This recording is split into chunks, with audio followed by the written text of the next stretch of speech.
Hi mga Pars, mga Mars! Welcome again to another episode of Sheila B on TV. So, for today, we're going to talk about how's it like living here in Canada. So, why did I choose to live here in Canada? So, anywhere naman you go, kahit sa ibang country, there's always good points and bad points. So, for today, we're going to talk about the good points, like the advantages or kung anong maganda rito sa Canada, why maraming naninirahan dito, maraming they want to live here. Okay, so to start with, like, why did I choose Canada? Yun, kasi ever since the world began naman, I really want to live abroad. But, yung nung bata pa ako, since I was a kid, diba tayo naman, if you watch a movie and then we seen the movie na may mga snow, ganyan, na-amaze tayo, and then we'll say na, oh, if ever na gusto kong tumira dyan. So, sabi ko, I told to myself, if ever I'm gonna live in another country, I said, I want the country na where the snow falls. So, yun ang lagi ko sasabi. Gusto ko yung nag-snow, yung malamig yung climate. Yan. So, fortunately, dito ako napunta sa Canada. So, ayan, isang damakmak na snow nga. Super daming snow. Yun. So, how's it like living here? So, I really like living here. I love living here. I mean, first in my list is yung job opportunities. Almost everybody naman, karamihan kaya nagmo-move to another country is because of the job opportunities to work, right? So, yun, number one is job opportunities. Kasi here, as long as you're not lazy, as you're not tamad, as long as you're not choosy, you're gonna have work, you're gonna have a job. And then, those jobs naman, they're decent jobs, like, for example, maging service crew ka, or grocery clerk, or kahit maging sales lady ka, or sales representative sa mga mall. It's a decent job already. Like, it will make you eat 3 times a day, may snack pa, may midnight snack pa, yun. As long as meron kang 40 hours a week na job, you'll survive. Yun.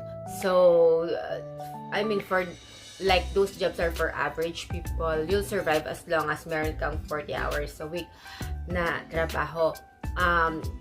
If you don't have enough hours, you can always look for another job just to complete yung mga, yung sa job mo. Yun.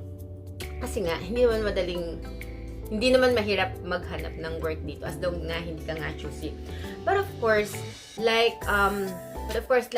if you want, halimbawa, gusto mong bibili ka ng bahay mo, gusto mo ng brand new car, of course, you have to get yung mas higher pay na job, and also yung good benefits, right? So the more na marami kang gusto, syempre, gustuhin mo rin na magkaroon ng mas magandang trabaho. Pero, yun na nga, even though like average job, it's a decent job already, and it will give you a decent life already. Yun. But if you want more, then find a job like yung more na high-paying jobs, right? And here, just to say, yung mga blue-collar jobs,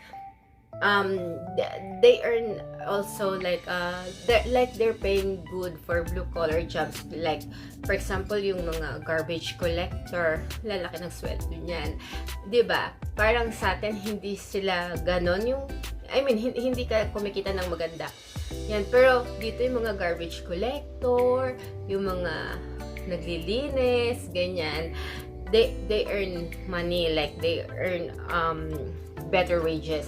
So, 'di ba, parang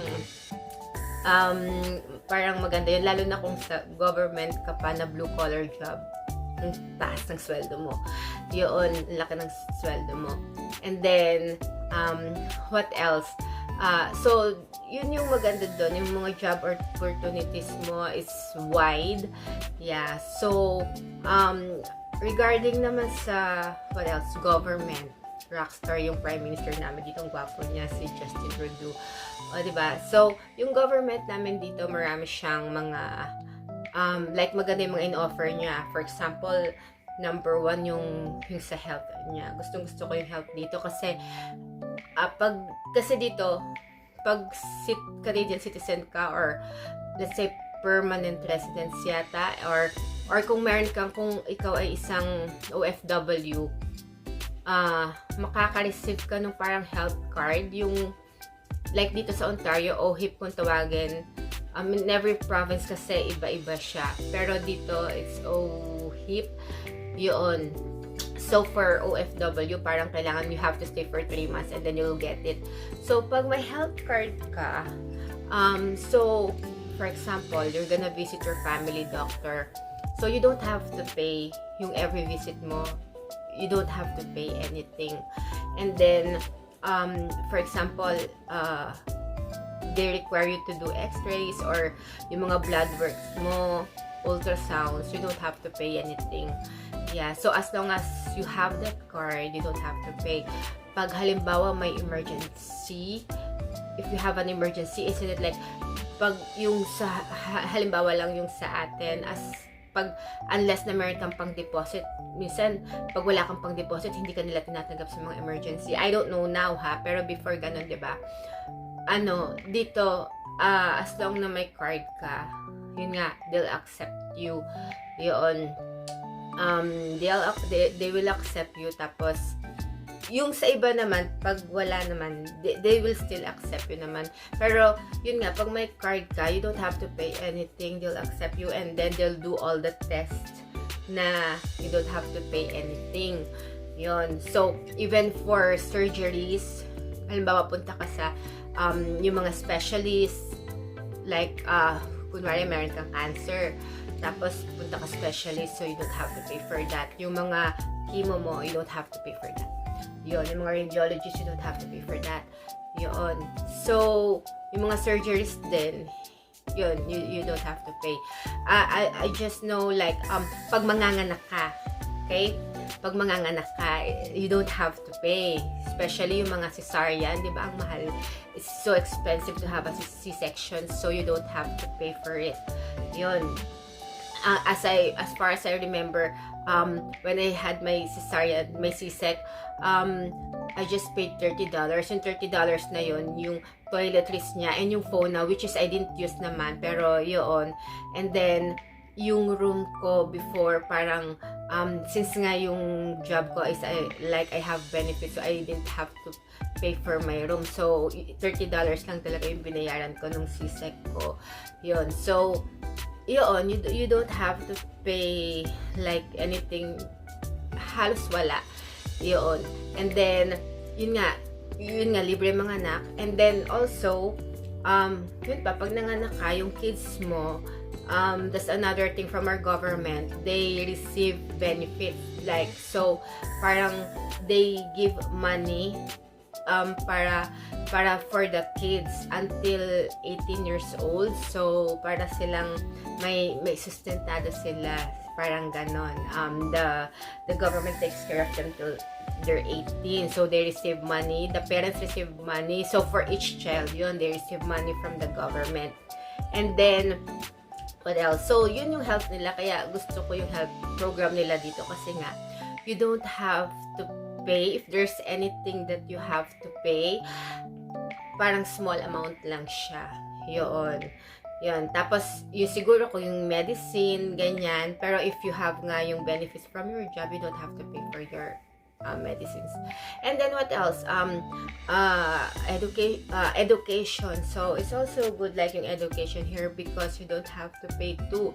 Kasi yung, let's say from JK, yung junior kindergarten, hanggang grade 12, yung high school, you don't have to pay.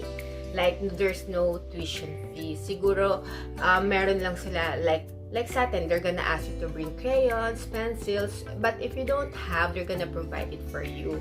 So, yeah, if you have to, if you have to spend something, it's not gonna be too much, you know.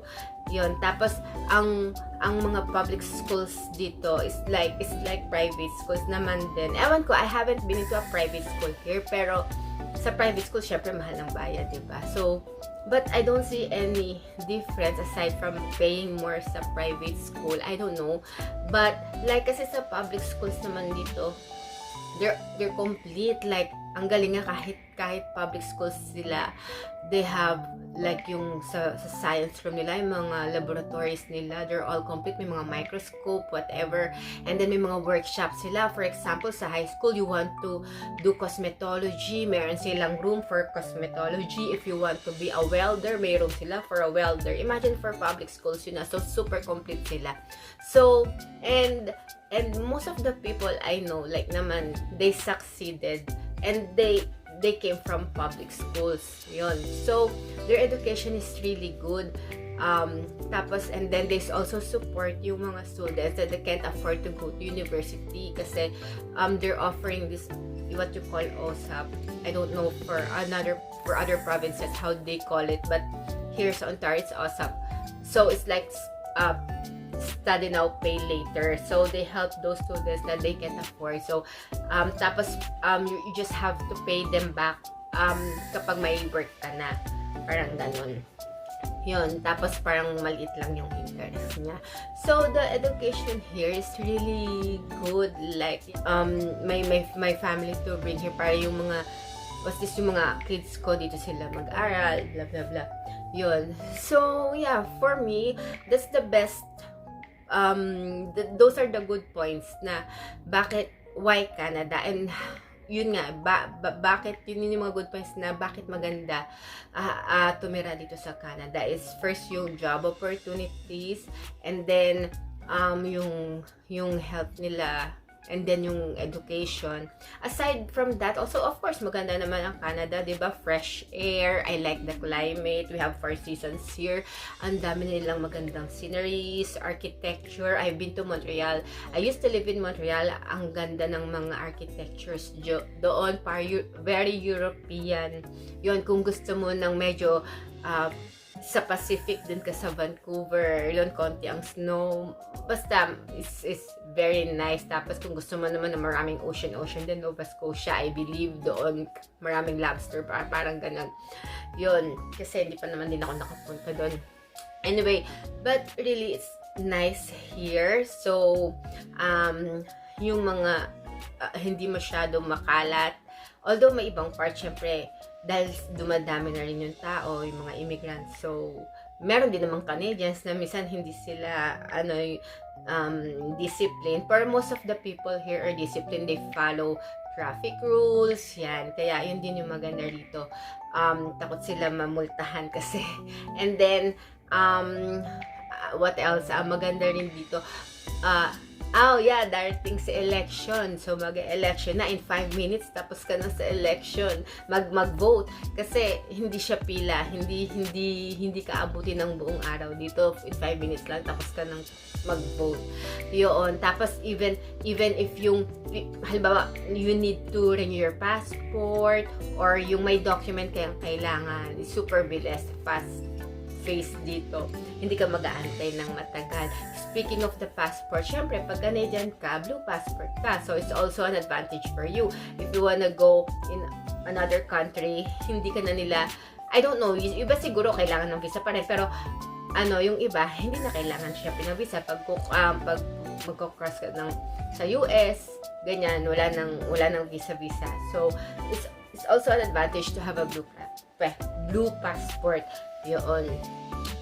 So, for me, those are the good points of living here.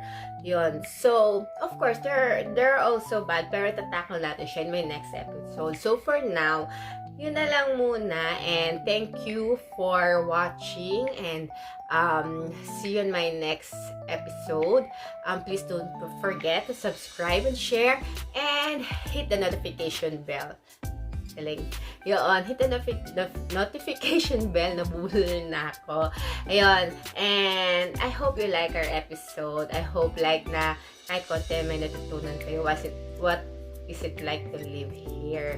Yeah, okay, thank you. See you in our next episode. Bye!